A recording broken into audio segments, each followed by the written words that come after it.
Good afternoon, everybody. Again, good morning for a few of us that are for some of us that are based not in Asia but in a more western part of the world. Maybe good night for the one in the US. I'm not sure about that. It's welcome to our very first webinar organized by ASAFA, the Asia SAF Association. I am Fabrice Espinoza. I'm the CEO and co-founder of ASAFA, and it's an honor to have you all here as we take this important step in advancing our shared mission. So before we dive in, I would like to thank everyone who made this event possible. So our speakers today, and Hélène, Isnandi, and David. Our participant also, welcome again. And the organization team, Gabriel, who is also online with us, co-founder of the association and chief sustainability officer, Willing, Theo as well, and Dietmar Possot, the other co-founders. A special thanks also to our members and partners who are helping us kickstart this initiative. So ASAFA was founded to promote SAF adoption in Asia with a regional approach, in order to gathering the whole ecosystem of SAF. This webinar marks a key milestone in our journey to create a platform where ideas can be exchanged, challenged, addressed, and solutions identified collectively. Today's session is focused on building a transparent and scalable SAF ecosystem. Our goal is to share with you best practices, what's happening via our speakers today, and how we can discuss actionable strategies. So ASAFA's mission, for the one who haven't heard about us yet, is ASAFA is an independent nonprofit association focusing on regions of Asia, including Southeast Asia, Japan, South Korea, China, and India. Our mission is to accelerate aviation decarbonization, promoting a widespread adoption of SAF across Asia, and also putting more hands in the ground with advancing policy and market integration to develop and promote robust policy frameworks from a regional scale in order to facilitate the integration of SAF in all countries around the region. We are also working on ensuring the diverse and sustainable supply chain, because it's nice to have policy in place, but it's also important to have a supply chain available so that we can produce in the region and with a diverse, resilient, and sustainable. On the fourth mission, we want to enhance technical expertise by building capacity and technical proficiency in the region again through different working groups, but through all the different pathways, like the ASAFA, Alcohol-to-Jet, SAF with P2L, for example, but also by the different feedstocks, because we have very specific feedstock in the regions, and we believe that we have to work on that strength. And last but not least, we want also to enable investments by mobilizing financial investments to support the development and scaling of SAF infrastructures, because as you know, without financing, we won't be able to scale up SAF at the level required to achieve our sustainability goals and decarbonization targets for aviation sector. So the leadership I mentioned to you, four of us, Gabriel and I are participating to this first webinars. We had our official launch on November 7, so we want another 60 people to our launch events. Some of you might have joined us. It was really interesting. We had a lot of industry and policy makers around us. Today's our members and partners, which I will say thank you earlier, are Coordinator 1.5, A-Star, Bureau Veritas, DHL, who is participating today, Airbus, USDN Business Council, General Index, Sustainable Aviation Future, GEU, Marquis Energy Global, Quantum Commodity Intelligence, Sky Energy, and Key. Your feedback obviously is very important for us, as this is our first webinar, so you have to bear with us a bit. But we will be happy to receive your feedback about how the webinar goes, and of course about the topic itself and our speakers. So please take a bit of your time after our webinar to fill that survey. And last but not least, of course, I want to go a bit more into details now and say our first speaker is going to be Ellen Chen. Where you are free to share any questions you might have during the webinar. There is a chat on the side, of course, and you can please share all the questions during the webinars, and we'll try to address all of them with our speakers during the next hour and a half that you will spend with us. Last but not least, before passing the mic to Ellen, I would like to say that we are back in that discussion, so I can encourage you all to think about how we, as a community, can contribute to sustainable aviation in Europe. Because, as you know, collaboration is key, and your insights and participation are what will make this initiative meaningful and impactful, and we thank you in advance as a SAFA for your support. So now, allow me to introduce Ellen Chen. Ellen is the Vice President, Public Affairs at Corporate Office in China, covering the whole Asia Pacific. And she will be the first speaker for today. She has an extensive experience in public affairs and in Asia, of course, working for big corporations, DHL being one, of course, but also before for Honeywell and Intel. Ellen, the floor is yours. Thank you, Fabrice. Okay, can you see my screen?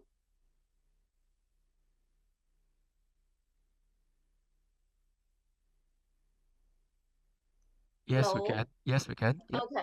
Yeah. Okay. Thank you very much.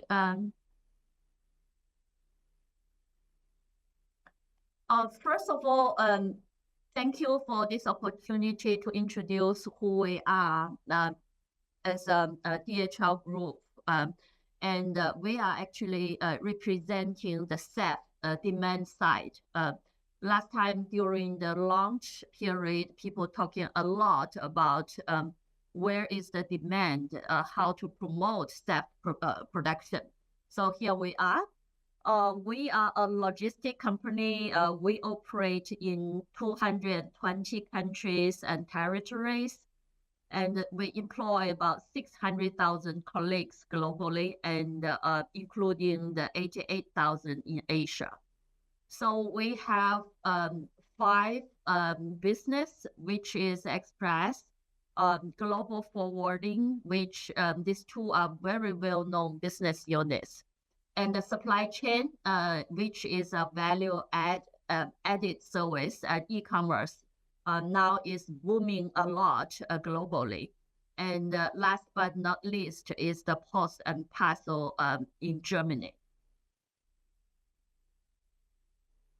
So as you know, this world has become very volatile and complex in the past 5 years. Earlier this year, 2024, DHL Group launched our Group 2030 strategy and sustainability roadmap. This strategy is very much rooted in our strong foundation, our capability and seizing the new market opportunity. And we aim to maximize our impact on the logistics industry. So within this Group 2030 strategy, we have 2 key focus. First of all, of course, is every company we need to focus on growth. Our target is to grow faster than global GDP.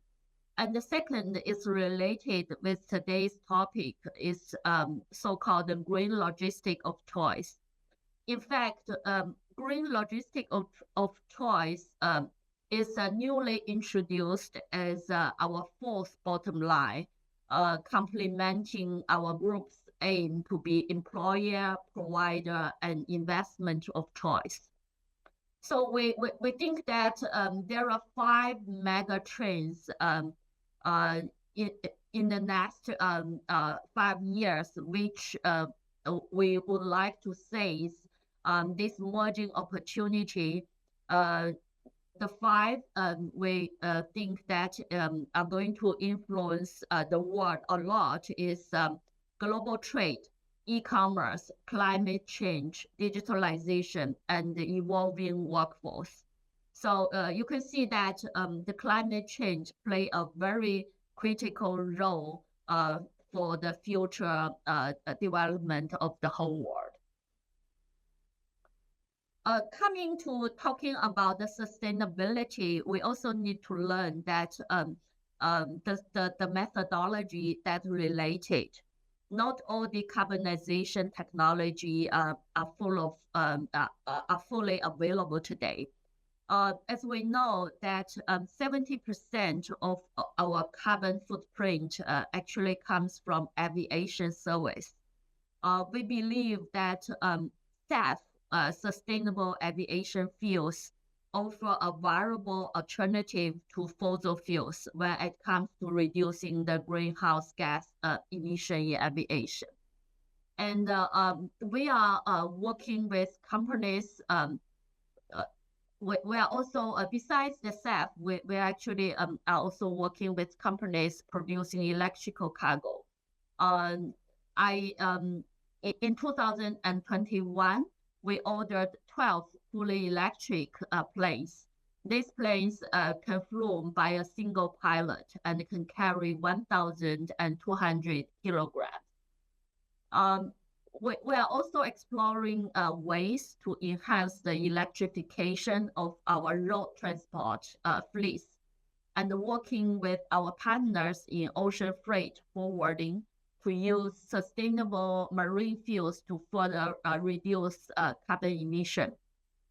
We are exploring from all the aspects to achieve our goals for the sustainable development.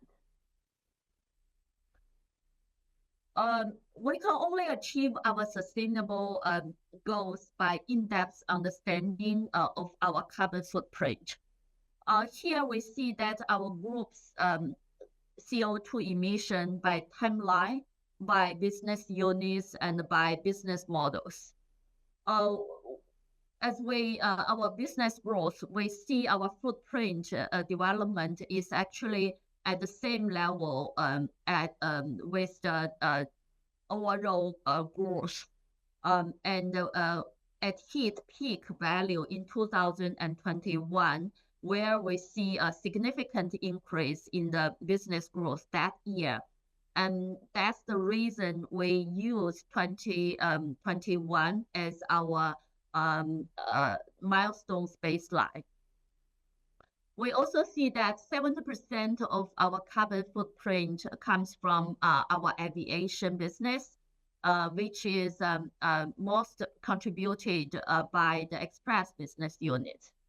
And 77% of this comes from Scope 3 emission. We have been focused on the environmental sustainability for many years.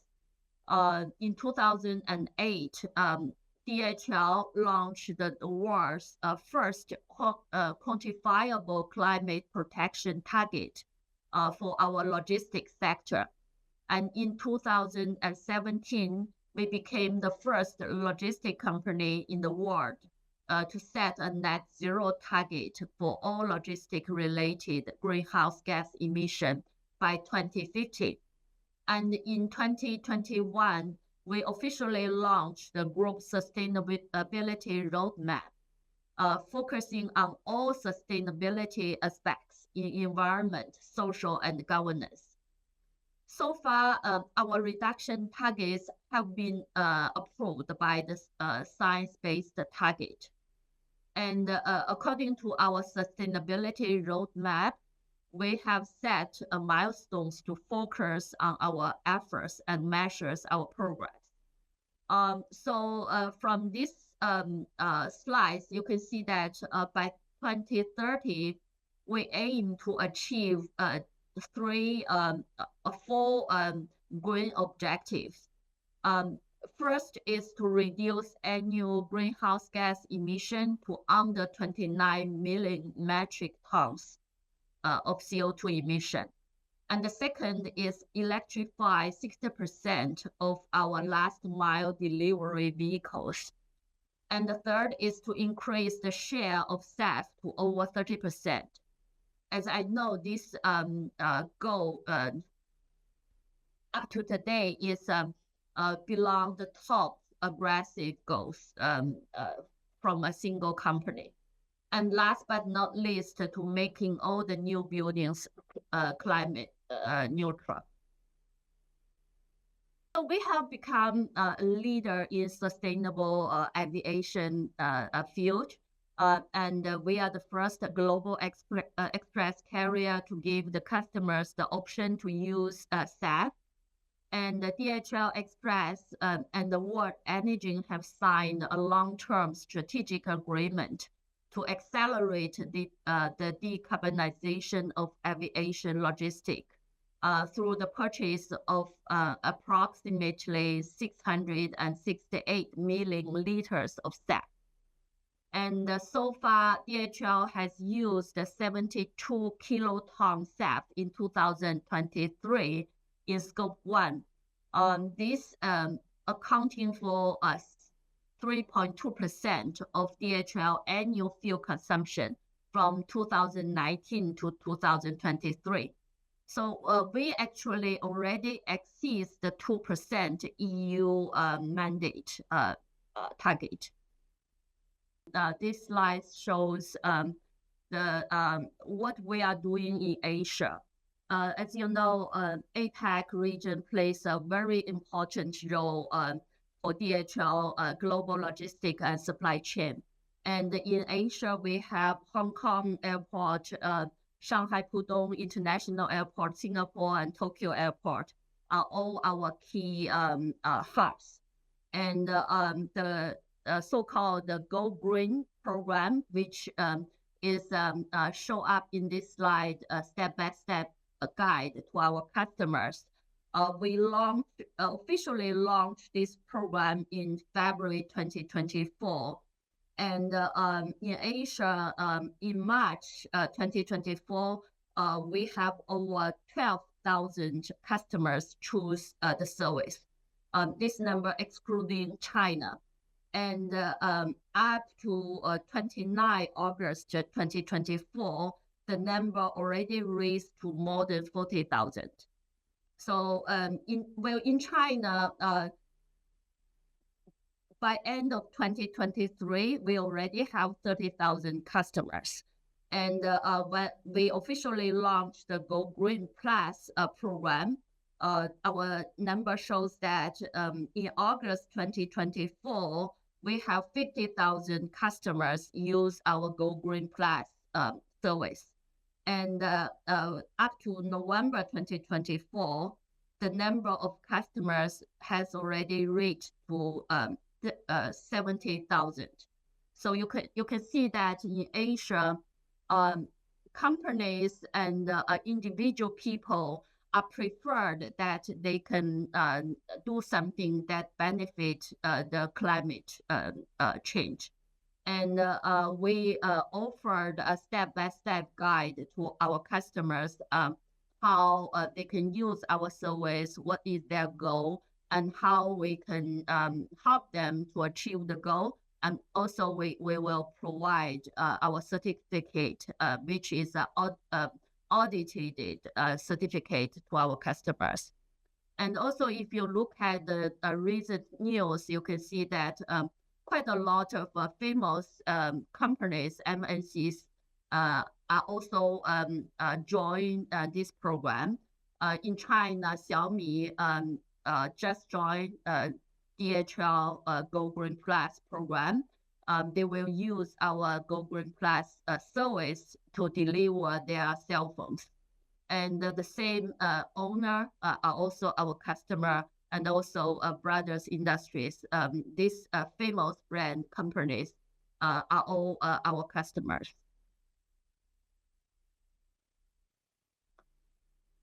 So this picture, you can see that is our hub in Leipzig in Germany, which is our major hub in Europe.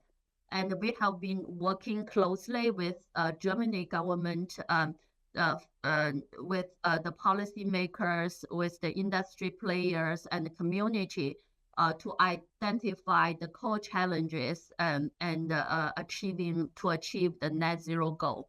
And we are hoping to make Leipzig the lighthouse example in Germany to deliver the net zero aviation hub, which overall will contribute DHL Group's overall goal to achieve our sustainable roadmap. As a close, we have been, as you can see, that we have been doing a lot and we also committed to the sustainability journey, and we have done very significant solid action in order to achieve our goal. But on the other hand, we also see that there are a lot of hard work is still ahead of us, including the availability of affordable SAF and also others, including the awareness of more people to use the service. And we hope that with the efforts of this group, we can move forward quickly and more aggressively. Thank you. Thanks for that. Yeah, we do have some questions coming in, quite interesting ones. They're quite related. So let me try to, if you can see the questions, otherwise I will just read them out. Let's say customers are paying a bit more. Is there a particular payment price formula, or is the question asking, the customers how much they're willing to pay for the extra amount or ton of using SAF, right? Do you have guidance on that? This is actually set in our Go Green Plus program. We our sales team, they have very useful software or the cell phone app that you can download. Everything is within these apps.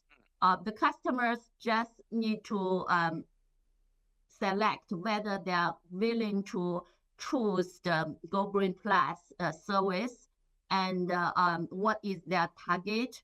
And we will help them to do the pricing plan. And at the last, we will let them know how much carbon reduction they're going to achieve, and provide a certificate that is available for them for different kind of use that they may need to have. That's right. So the program is very interesting. In fact, one of the audience, when they learn we have such program, they simply download from their cell phone, and just step by step they will follow to understand what kind of deliveries. They just key in their package detail, and there will be the result come out. All right. And also, I think just now you mentioned there were a lot of very smaller companies using this Go Green program. Can you just give us some feeling of how popular is this with, let's say, SMEs, smaller companies? As this is quite a new initiative, right? And what's really their motivation coming along? I think there are many motivations, but the major thing is that our observation is our customers, they really pay attention on carbon footprint. And this might be because of the EU mandate. Several of our customers, if they need to export, to European, they may need such service. And they might be also big companies like Xiaomi, like Honor. They have corporate responsibility. As a company, big company, they need to show up their good part and the responsibility for the whole social and for the whole world. So they're willing to participate. And if Xiaomi, they are a philosophy. The owner is very interesting. The owner has a presentation. His philosophy is very famous. They only work with the top company. They only do the best that they can demonstrate their company's value. That's also part of the reason that, you know, those companies wants to show their brand with to connected with responsibility, with a good positive image. They're willing to work with us. Yeah, that's great because Xiaomi's going into making electric cars, right? In fact, very nice cars, as we learned. Yeah. Yeah. I think we are quite on time. So really thank you for the presentation of DHL. We'd like to move on to our next speaker from Pertamina. Thank you so much, Elaine, for your time. Okay. Is it That's great. like, okay, great. Yeah, looks Perfect. Great. Thank you. Okay. Yeah, so thank you very much for the time, Gabriel. Good afternoon, everyone, here in Jakarta, about 3:30 now. So I'm Isnandi from Pertamina. I'm in charge as Chief of Process Engineering and Improvement from PT KPI, one of our new business actually. We are trying to develop the renewable product as a substitute, alternative to our fossil fuel. Today, I would like to first introduce about what is PT Pertamina doing. So Pertamina, as you may all know, is a state-owned company, energy company of Indonesia. We are running integrated oil and gas as well as renewable nowadays, based on the strong commercial principle. We are Fortune 500, number 165 of the world. We are now maintaining our presence in 18 countries. At the moment, we have about 33.5 thousand employees. We are based in Jakarta, Indonesia. Three years ago, Pertamina is starting a new reorganization where then Pertamina is divided into 6 subholding and Pertamina as a holding. One of the subholding is the refining and petrochemical, where I'm worked with now, the PT Kilau Pertamina International. Basically, our business is as an integrated producer of the energy. Our main product is petrochemical, specialty chemical, the fossil fuel, as well as the renewable fuel. PT KPI now operating 7 refineries with a total capacity of 1 million barrel per day. So talking about the renewable fuel, our product portfolio for renewable fuel, especially the one that is produced by PT KPI, is we have at the moment we have 3 portfolio of product. The one that's already being commercialized and ready for sale is the Pertamina renewable diesel. It's basically hydrotreated vegetable oil. With a very superior quality. We also have the ICC certificate for the product, and it's made from 100% bio-based raw material. At the moment, the capacity is 2.5 thousand barrel per stream day. It is basically having the HEFA co-processing pathway. Next product is the Pertamina SAF, which we are talking now. We are started to develop the process and successfully produce the product for early tests in 2021, where we are succeed in performing the flight test in twice. The first in 2021 with the military aircraft, and 2 years later, 2023, we are succeed in performing the first commercial aircraft with passenger in using the Garuda Boeing 737. Right now, this Pertamina SAF is under progress of doing the first commercial production trial, which we are planning to be launched on early next year. The other product that still under development within our refinery is the green gasoline, as well as green polypropylene or green naphtha. We started early, actually, in our facility, catalytic cracking facility into refinery.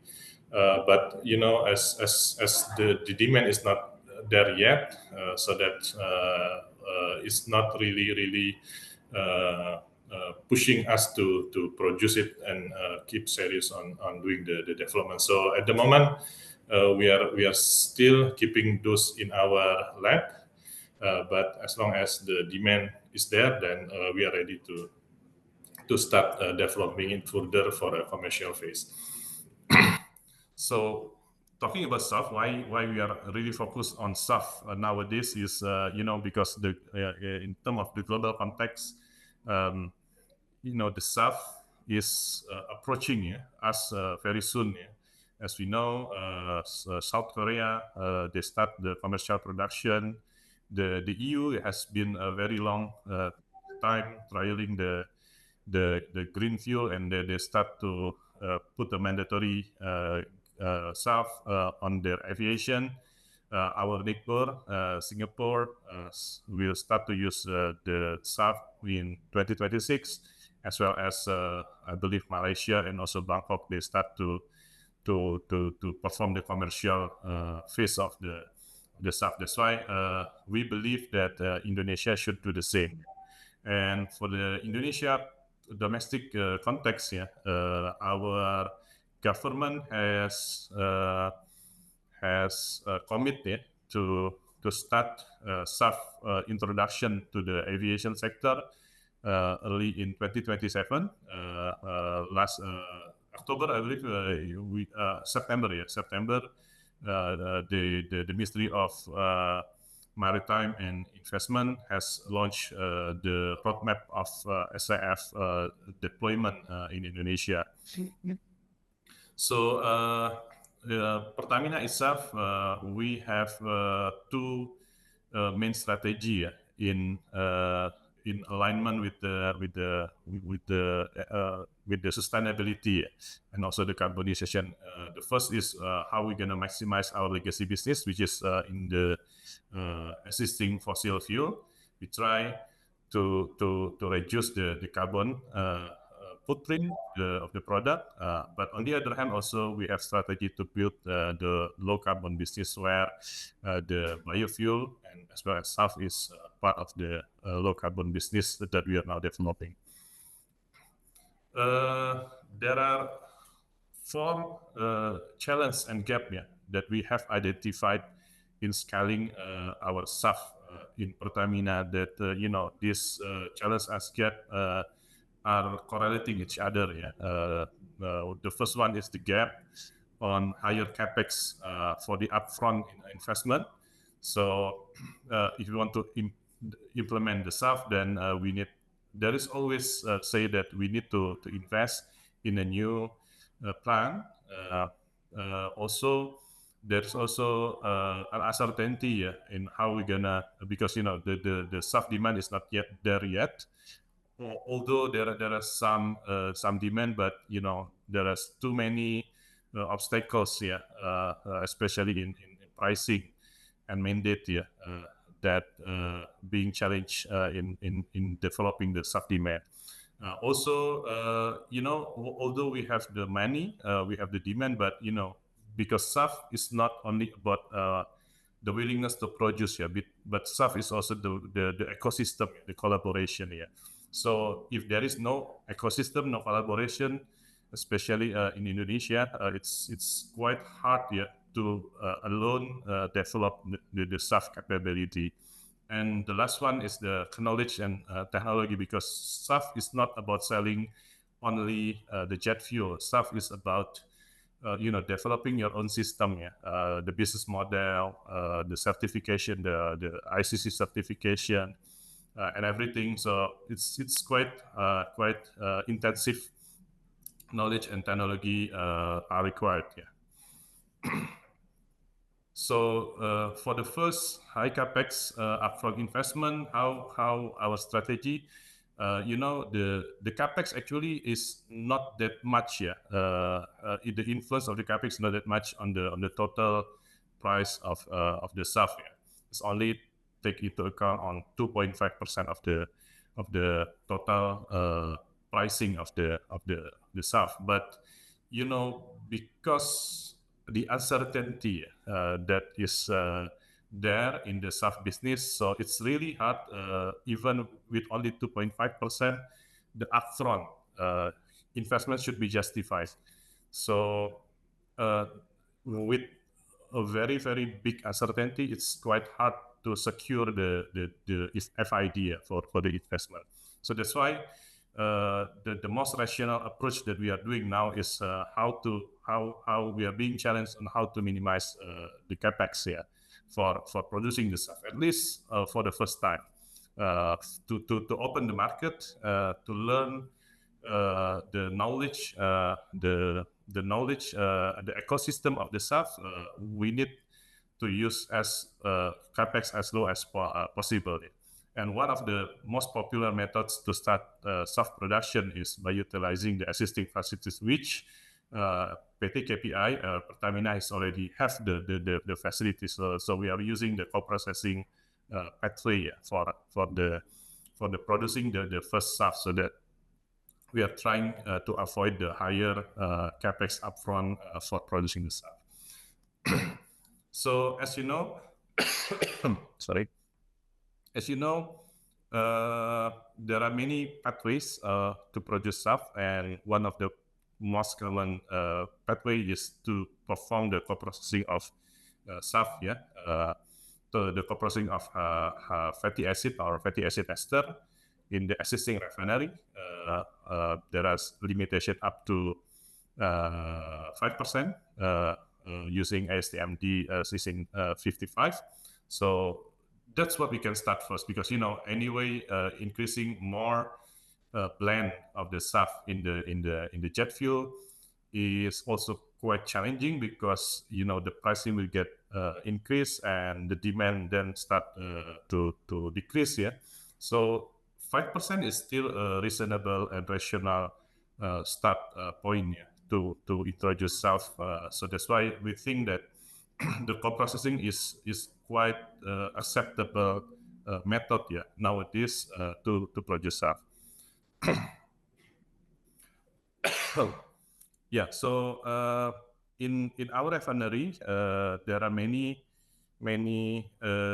conventional hydroprocessing that can be used as a facility to produce SAF. We have a lot of hydroprocessing units that nowadays running on fossil, but can be easily converted, or not only converted but also added with one additional mode. So we still keep maintaining the flex 10 years ago. So this is what the journey that we have been through, and we are succeed in do two trial using the SAF that we produce using the palm oil still. And early next year, we are trying to produce the first certified SAF using the used cooking oil. Hopefully, it can be commercialized soon after we produce it. Next, please. Okay, talking about the gap in technology, in the knowledge, we also actively join many seminar or conference regarding the SAF to get the knowledge and to share the knowledge. And we also get introduced by many people. So that we know what is the phase, what is the development in the SAF development around the world. Next. Okay. So within Pertamina itself, we also collaborate further. So we have our own research and development that is now successfully produce many catalysts, including the catalyst for HVO and SAF. We also have our own commercial catalyst factory, so that we have a very complete capability in developing the process, the catalyst, as well as manufacturing the catalyst for producing our own SAF. Next. In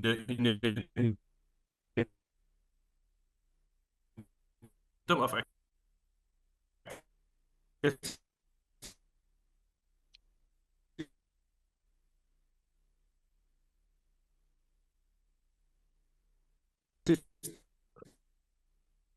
system,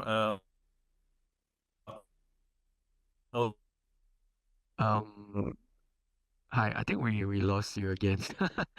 Oh, I tried to also turn up. Pertamina is now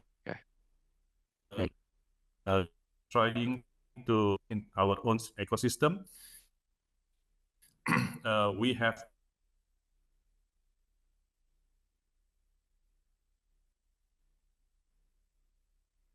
our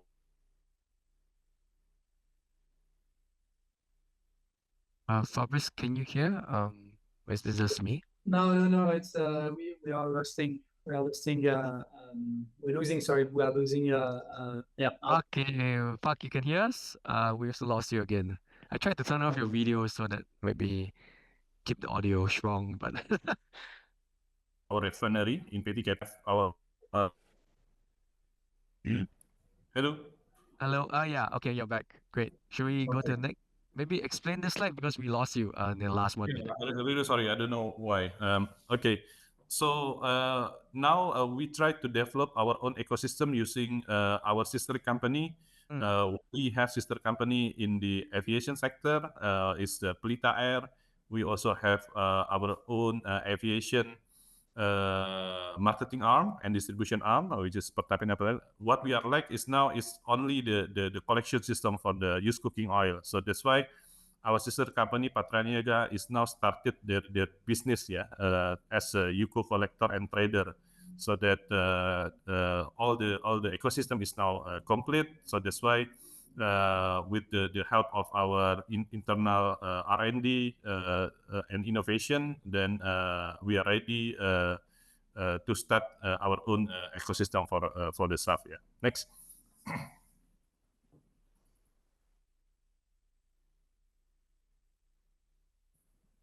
Next. Sorry. Can you go to previous slide? Yeah, this one. Okay. So with our own ecosystem, we can cut because the feedstock taking about 80% of the SAF price. So if we can handle and have our own UCO feedstock supplier in our internal company, so that we can really reduce the price. So that's why in the long term, we believe that the strategy to enter the UCO collection is one of the key strategy. So that's why although we are still want to collaborate with other UCO collector, but having our own trading company is one of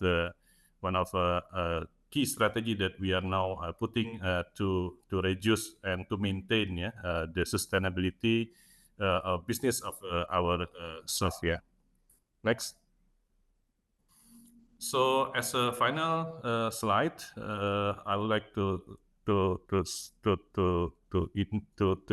deliver that Pertamina Refinery is now having a unique approach to deploy our own capability and capacity for producing advanced biofuel. One of it is SAF, and we try as much as possible to bring affordable costs or price to the customer, not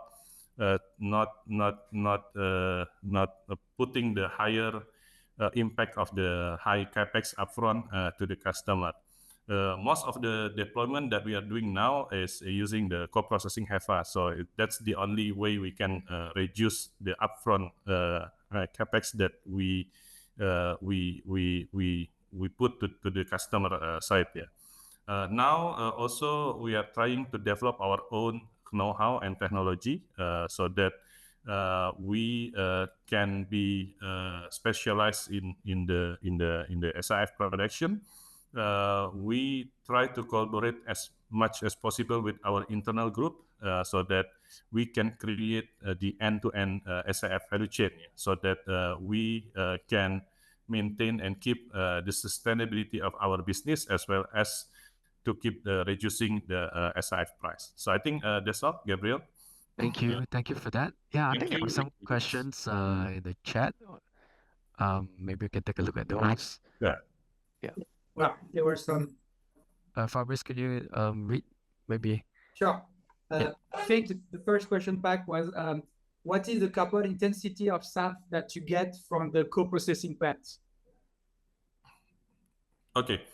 So nowadays, for our upcoming production, it's being proved that we can reduce up to 80% of the carbon footprint, so that it can meet the SAF certification scheme that being provided by the ISCC. So that's only take into account on the renewable part, not the whole, because we are using the co-processing. So the reduction can be as low as 80% of SAF. Of the carbon footprint. If we have a bit of time, maybe just one last question. Okay. Or a question. All right, cool. So basically, the question is, and I don't really like that question to be on, by the way, it's written, but what is the demand for the various type of SAF using different feedstock, like sustainable feedstock, hydrogen, etc., versus other feedstock like palm oil? And it's a bit too generic, so. But I think it's more a question about, like, when we say hydrogen, it's probably for SAF, and when we say palm oil, it's also we discussed it maybe about HEFA technology. Yeah. I don't know. I mean, what you see on the other side, maybe on that question, if I summarize it this way. Okay. Based on my understanding on the question, I think palm. We first started with palm oil, as our main feedstock, but due to the many obstacles that we find in the market, that many people, many company now start questioning about the palm oil, because we cannot change the market. So that's why what we are doing, we are trying to adapting to the market needs. So at the moment, the market needs only appreciate the SAF coming from the UCO. So that's why what we are doing now is we are trying hard to adapt to the market needs. So that's why for the next upcoming trial that we are planning to commercialize, we are using the UCO. So nowadays, I believe only UCO based SAF that is being widely accepted by the market. Yes. And that's interesting, because that's exactly linked to the other question, which is what the market outlook for UCO in Indonesia is. Enough to satisfy all end-use demand, including SAF for transport and export markets. Yeah, it's at the moment quite strange condition that it's really hard for Pertamina to access the UCO market, because all the UCO that is being produced and certified in Indonesia nowadays is being exported, and the problem with us in the view of the UCO collector is that we cannot guarantee the sustainability. We cannot guarantee the sustainability of offtake. So that's why as long as we can provide the offtake agreement for them, and as a consequence, we need also offtake agreement for the SAF, from the airliner, So that's why right now the business uncertainty in the SAF production is quite high. That lead to more UCO collector in Indonesia itself are reluctant to have to supply it in the long term, But with the government influence, trying to combine everything and to call all the UCO supplier, I believe this obstacle can be easily handled. So I think UCO is quite big in Indonesia, although it's now being exported. But we believe, by good logistic, by good approach from the government regulation, I believe we can collect enough UCO for all the demand, at least for the early 5 years of the SAF demand. Thank you. Yeah, thank you so much, Pak. I think we do want to hand over to our last speaker, David, who's really waiting online right now. But really, thank you. I think there was a lot of questions about, again, the technology and the, let's say, decisions made by Pertamina for Indonesia. Really like to introduce David, who's joining us from the UK. He's President Director at General Index, and there's quite a lot of interesting new material to share. I'll really hand the floor over to David. Thank you. Thanks, Gabriel, and thanks to everyone for joining today. It's a pleasure to be part of this inaugural webinar organised by ASAFA and General Index. The firm I'm from is pleased to be a founding partner of this pioneering organisation in Asia. We're excited to work together with all stakeholders to advance the SAF sector, particularly in our area of expertise, which is price data and price benchmarks. First, just a little about me. My role at General Index is Pricing Director for Energy Transition. So I work with colleagues across our 3 offices of Houston, London, and Singapore on all of the energy transition benchmarks. So that includes SAF, but is also the broader biofuels and feedstock space, as well as environmental products, so like voluntary carbon, CORSIA, and we might touch on some of those through the course of this presentation. I mean, just as well, for me, I've been working on and off within aviation fuel pricing since 2011. I've had the pleasure to visit many countries across the world, but also within Asia, to talk with aviation fuel producers, suppliers, airlines about aviation fuel, and I look forward to doing so within SAF, perhaps with some of you over the weeks and months ahead. So look, our agenda today, we'll try and get through this as efficiently as possible, is split into 4 areas to cover this theme of market transparency and price indices. If you have any questions, as many of you have been doing so, please feel free to pop them in the chat, and we'll either answer them at the end, or I'm sure I could perhaps follow up with you directly after the webinar. Okay, so to kick things off, so we'll have a look first at this theme of transparency in a nascent SAF market. And I think it's useful to begin by providing context to the role of price benchmarks for the existing fossil jet fuel markets, as this is a key example with useful precedents and lessons for us considering how pricing should be developed for SAF. For around 80 years, jet fuel has been used as the energy source for aviation, and airlines typically rely on fuel suppliers to procure jet fuel, and these tend to be either independent traders or the distribution arms of oil refiners. Jet fuel can be sourced from all over the world due to its modular specification. Jet fuel for airlines accounts for upwards of 30% of airline costs. Perhaps for some of the low-cost carriers, that fuel cost can be upwards of 45%, so a substantial part of the overall balance sheet. But despite that, airlines are typically price takers in the supply chain. They don't tend to have much say over price discovery and the role of price benchmarks. How this has functioned, like for roughly the last 40 years, is that the jet fuel market has chosen to outsource price reference functions to third-party media organizations. Some of those fuel suppliers participate in price discovery as part of the daily assessment process. And there are a small number of cases in Europe where airlines participate. Now, as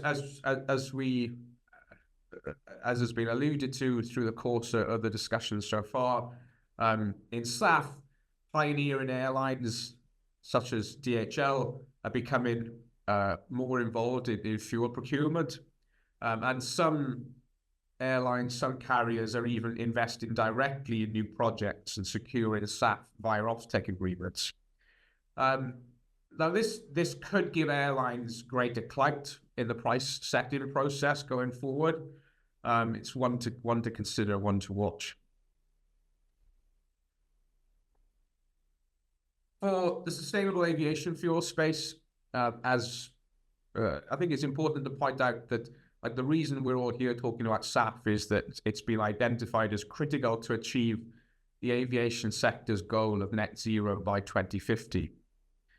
Now, the saying goes, right, that mighty oaks from little acorns grow. And well, for SAF, the growth journey has been slow but steady so far. This year, meeting just a fraction of global aviation fuel demand, around like half of 1%, which is roughly equivalent to 1.5 million tons. Now, that's going to have to scale up enormously in order to meet the required contribution to net zero. Pertamina has talked about the role of HEFA and co-processing, and that dominates now, but a lot is also going to ride in the future on alcohol to jet, gasification Fischer-Tropsch, and power to liquids, and perhaps other technologies as well that are not even on our radar today. Well, how are we seeing this price? So at General Index, we track what's going on in the market, have lots of conversations, and we see that new approaches to pricing are being experimented with to buy and sell SAF. Now, these could be a fixed price, where the SAF is just an outright price for SAF.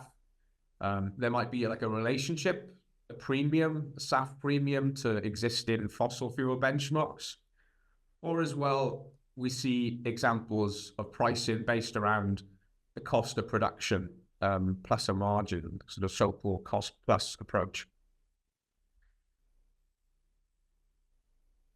For a company such as ourselves, and also I imagine for many of the stakeholders who are operating in SAF, regardless of what side of the market you're on, I'm sure you're encountering that at this stage of market development, pricing is opaque, not very transparent. I think it's worth saying that the aviation industry, I've alluded to this already, it's grown accustomed to the role of price benchmarking in jet fuel. Now, over the years, maybe there's been some disgruntlement at the lack of choice, or maybe high subscription fees, but third-party price references have generally slotted into procurement contracts as the done thing, maybe perhaps sometimes taken for granted that that's the process. The arrival of SAF is forcing us to consider how to build new indexes from scratch. Price benchmarks, so it's worth saying a little about how price benchmarks are created. Now, they're traditionally done based on activity in the spot market, with price information in the form of bids, offers, or trades underpinning the calculations. But in a nascent market such as SAF, in most locations, there is no spot market.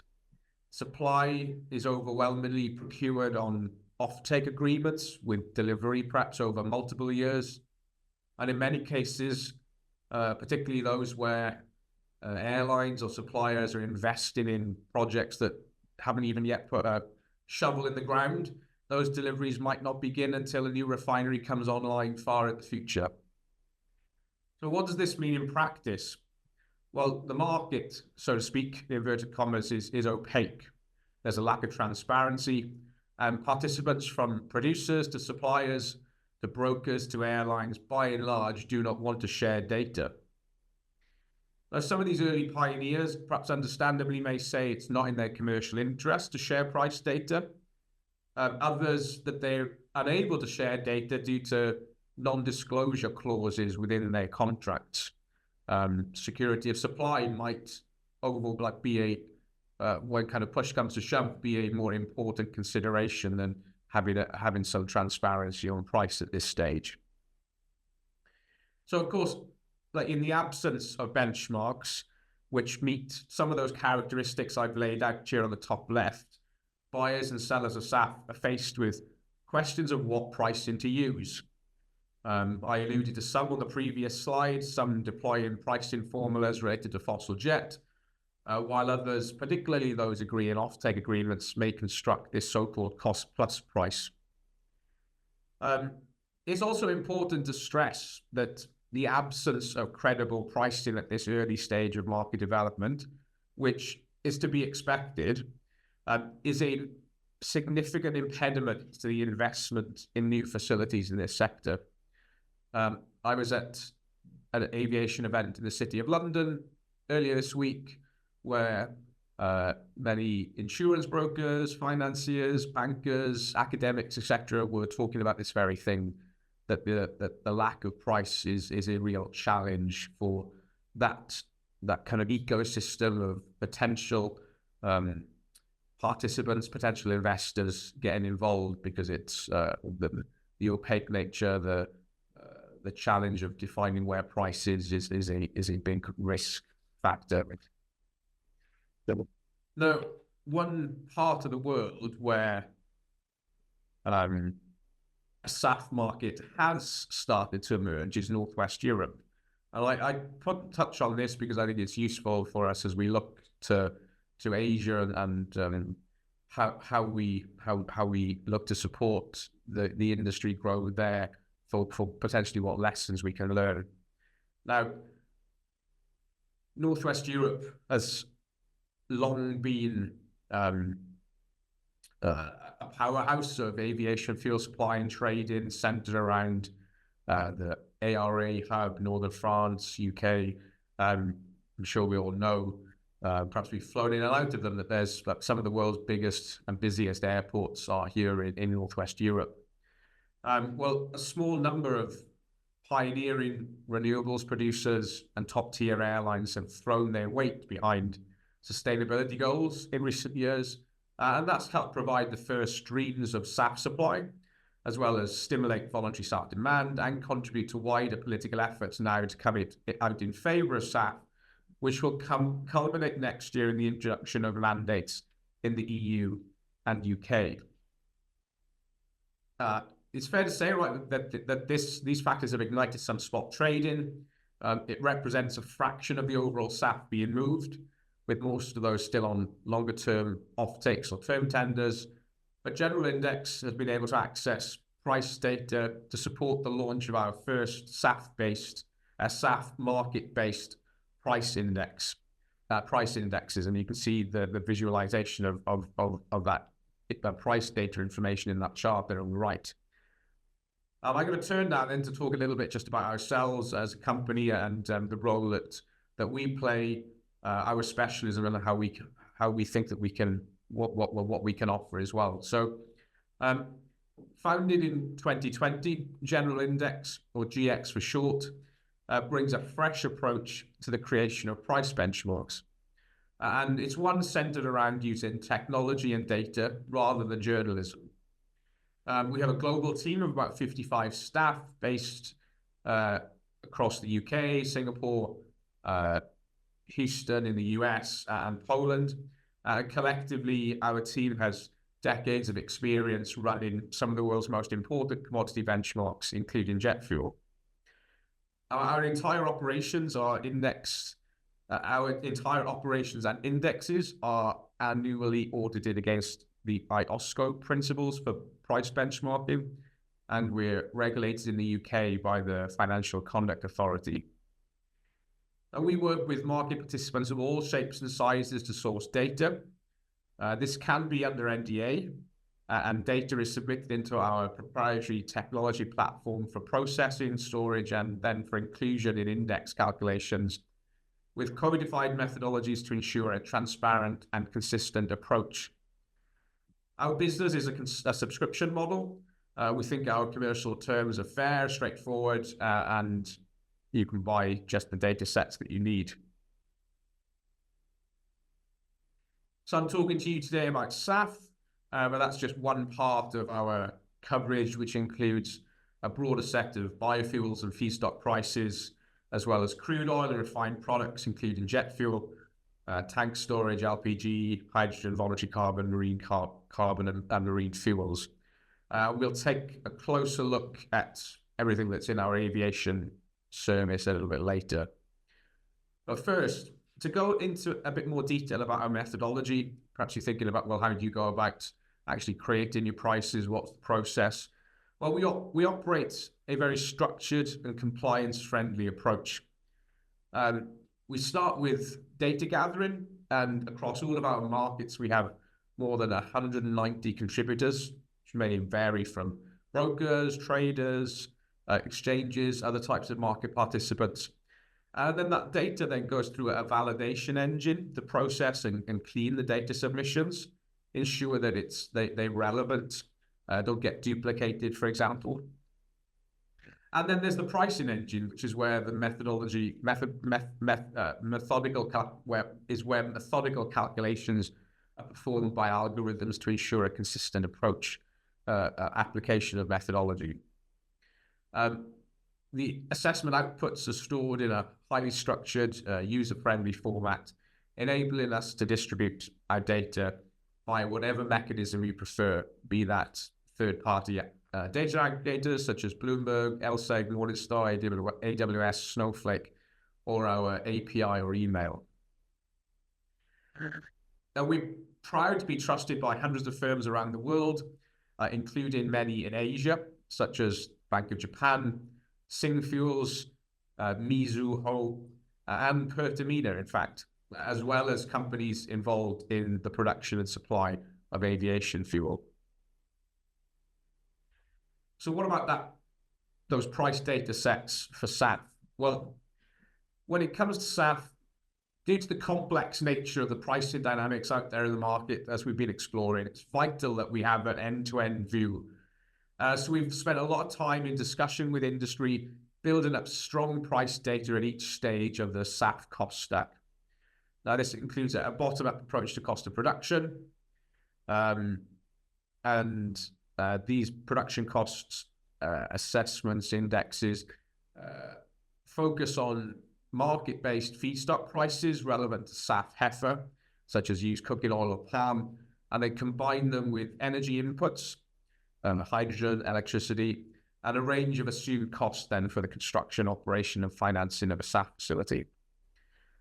When it comes to constructing a market-based SAF price, a real transactional data in the form of bids, offers, and trades for SAF may not be available on every assessment day. So it's really vital that there are backup options in the form of indicative values. And these are typically associated markets or price references. I mentioned relationships to fossil jet fuel. The ICE low sulfur gas oil futures contract is another one. And though these are often now sometimes being used as the starting point for SAF pricing in some regions. And for us as creating assessments, they can be provide a more liquid reference to use as indicators for evolving price trends from one day to the next. That being said, when there is trade data, when there's SAF bids, deals, offers, information, that information is prioritized. In some cases, in some regions, perhaps where there's not the signs of a spot market yet, indexes can be created using freight costs to infer price. So freight costs from like a destination region such as Northwest Europe back to kind of origin locations. And these indexes can help reflect trade flow dynamics and be useful to gauge arbitrage dynamics.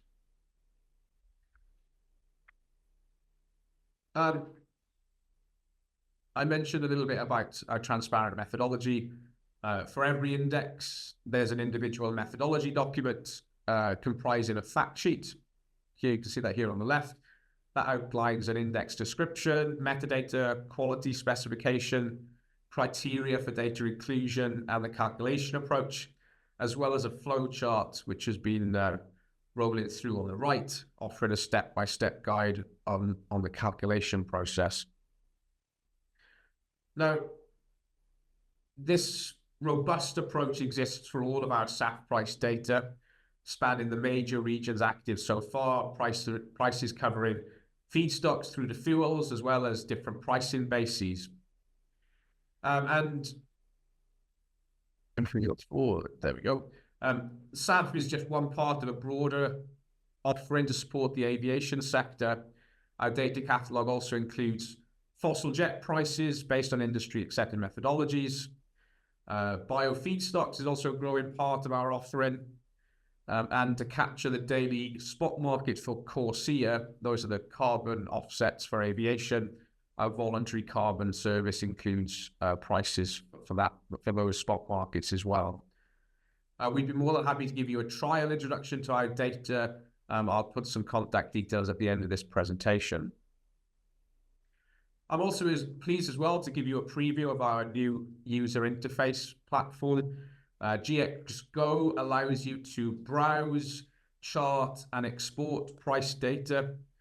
This particular page for biofuels and transition fuels includes our SAF indexes, as well as for renewable diesel. You can see key headline prices, charts, and various pricing bases that we assess, as well as dig deeper into the nuances of our production costs.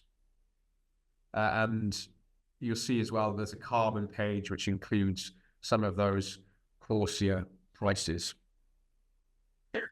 I just want to conclude by focusing on some thoughts for Asia. Within the region, I have a second case study, which is Singapore. Now, we know that Singapore is like one of the world's top commodity centers. It's growing significantly in importance to aviation too in recent decades, with one of the world's busiest airports, perhaps one of the most enjoyable to travel through too. Well, what are some of the characteristics which have turned it into the region's key aviation fuel benchmark hub?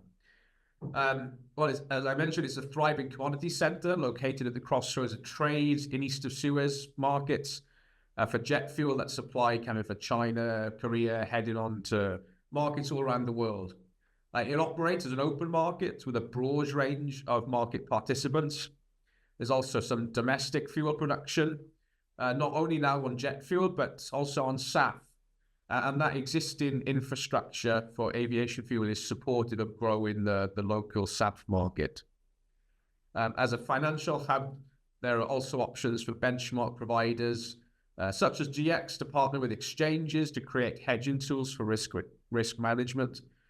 And I put on the right here a sample of some of the ways that our Singapore SAF and jet data can be used to illustrate price trends and pricing and production dynamics in the local market.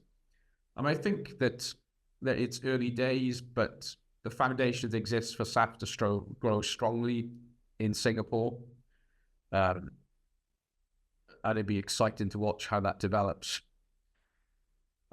Conscious of time, I know that I came across this slide at the event I came to earlier in the week, so I've given full credit here to the presenter.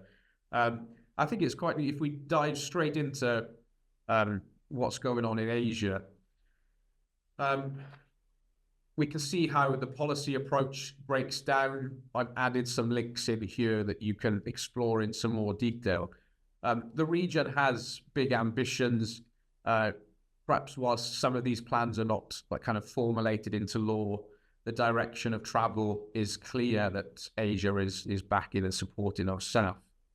And I thought it would be interesting to kind of do a little hypothetical, crunch some of the aviation fuel numbers, and think about, well, if Asia as a whole, kind of 25, 26 countries, was to adopt a SAF mandate, a 2% SAF mandate like the EU and UK, how would that break down? And well, I've come to a figure of 2.3 million tons a year. So that's like it's almost double the volume that Europe is going to need. I don't think we should see that as a problem. I mean, it's obviously a challenge to face, but it's one that, as Pertamina has suggested, there is great scope to meet. I mean, I've put here some of the recaps. We've rattled through this presentation. It's important, I think, to say, look, we General Index would love to continue to have conversations with stakeholders across Asia to gather more SAF data, create the aviation fuel benchmarks of the future. And if you'd be interested in a free trial to our data, feel free to either look me up on LinkedIn by scanning that QR code, or you can drop me an email. Thanks very much. Thank you, David. There were a lot of questions that came in. Maybe you would like to take maybe one or two before we go. Sure. Can you see those questions? Yeah. Obviously, this is the Trump one. We've been, maybe we can look at something else though. Yeah. Well, I'll take the Trump one because I skipped one of the last slides I had was people can have a look at it in their own time. It was about like, can SAF become a global market? And I think like what Eva Maria is suggesting, like alluding to there, right, kind of the potential impact of trade wars. I've posted a little bit about this on LinkedIn in recent weeks. I think those trade wars are already happening regardless of Trump. Like I think we see that like the EU has, like earlier this year, put anti-dumping duties on biodiesel from China. There's been like some read that China has like retaliated with adjustments to UCO export tax rebate policy in recent weeks. So like that has the potential to affect the trade flows around feedstocks coming out of Asia and going to other regions. No, like look, that could be beneficial to Asia, right? Asia has, and we've heard on this call, Asia has ambitions to produce its own SAF, not to just send feedstocks elsewhere. Trump, I mean, look, there is a UCO-related dimension to the US. I think I read something recently of all of US, UCO in the US, imports account for like a majority of overall UCO consumed, and 57% of those UCO imports came from China. So I imagine there'll be some impact on those flows based on the change in China's tax policy around UCO. If Trump puts a tariff, then I mean tariffs would typically be negative to the US consumer rather than to people who are shipping them in. But it's like, from a pricing perspective, I'd say like these are unpredictable factors, and where there's unpredictability, that tends to result in volatility. And that will have a bearing on people's pricing strategies. Yeah, I think there's certain yellow burning questions. Maybe we can take them offline. But really, I think we would like to thank everybody who's gonna stay tuned to the end of our first inaugural session. Really thank David for his really insights into the market. I think we would say stay tuned, right? As we see refuel mandate EU kicking in just next month, and I think we have plenty of topics in the next webinar in January. So thanks everyone for the really exciting webinar today. So thank you everyone. So take care.